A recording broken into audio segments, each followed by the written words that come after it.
সালাম নিন, বাবু ভাইয়ের সালাম নিন, ধানের শীষে ভোট দিন, ধানের শীষে ভোট দিন, বাবু ভাইয়ের সালাম নিন, বাবু ভাইয়ের পক্ষ থেকে লাল গোলাপ শুভেচ্ছা, লাল গোলাপের শুভেচ্ছা, বাবু ভাইয়ের পক্ষ থেকে বাবু ভাইয়ের পক্ষ থেকে লাল গোলাপ শুভেচ্ছা, বাবু ভাইয়ের সালাম নিন, বাবু ভাইয়ের সালাম নিন, ধানের শীষে ভোট দিন, ধানের শীষে ভোট দিন, বাবু ভাইয়ের সালাম নিন, বাবু ভাইয়ের সালাম নিন, ধানের শীষে ভোট দিন, জিয়ার সেনে বাবু ভাইয়ের সালাম নিন, ধানের শীষে ভোট দিন, ধানের শীষে ভোট দিন, বাবু ভাইয়ের সালাম নিন, বাবু ভাইয়ের সালাম নিন, ধানের শীষে ভোট দিন, ধানের শীষে ভোট দিন, বাবু ভাইয়ের সালাম নিন, বাবু ভাইয়ের সালাম নিন, ধানের শীষে ভোট দিন, ধানের শীষে ভোট দিন, পক্ষ থেকে লাল গোলাপ শুভেচ্ছা, লাল গোলাপের শুভেচ্ছা, বাবু ভাইয়ের পক্ষ থেকে বাবু ভাইয়ের সালাম নিন, ভাইয়ের সালাম নিন, ধানের শীষে ভোট দিন, পকত খাইছেন আপনি আপনার এটাই কাজ বাবু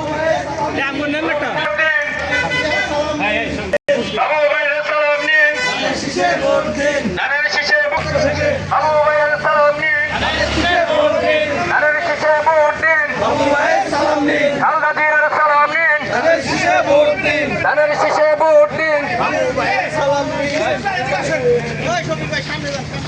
16-17 বছর আমরা কিন্তু ভোট দিতে পারি না। 3 বার ভোট দিতে পারছেন কেউ? ভোট দিতে পারছেন কেউ? ভোট দিতে পারেন নাই।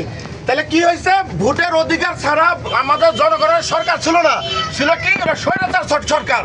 আমরা ভোটের মাধ্যমে যে সরকার গঠন করব সেইটা হলো জনগণের প্রতিষ্ঠিত সরকার। আর আমরা চাচ্ছি কি যে জনগণের প্রতিষ্ঠিত একটা সরকার গঠন হোক, যেটা ভোটের মাধ্যমে সরকার গঠিত হবে।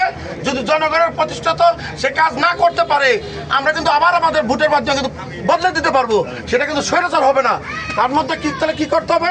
যে আজকে তারেক রহমানের ঘোষিত 31 দফা যে আজকে আমাদের দেয়া আছে এই বিএনপির পক্ষ থেকে, যে 31 যদি বিএনপি সরকার গঠন করতে পারে সেই 31 দফা আমাদের বাস্তবায়নের লক্ষ্য নিয়ে বিএনপি আপনাদের কাছে ভোট চাই, ধানের শীষের পক্ষে ভোট চাই, বাবু ভাইয়ের পক্ষ থেকে আপনাদের কাছে ধানের শীষের পক্ষে ভোট চাই, এবং জনগণের এই সরকার যাতে প্রতিষ্ঠিত হয় তার পক্ষে ভোটটা চাই। ঠিক আছে ইনশাল্লাহ ভাই, আশা করি যে তারুণ্যের প্রথম ভোট ধানের শীষের পক্ষে হোক, এবং আগামী দিনে যারা আছেন সবাই ধানের শীষের পক্ষে ভোটটা দিবেন ইনশাল্লাহ।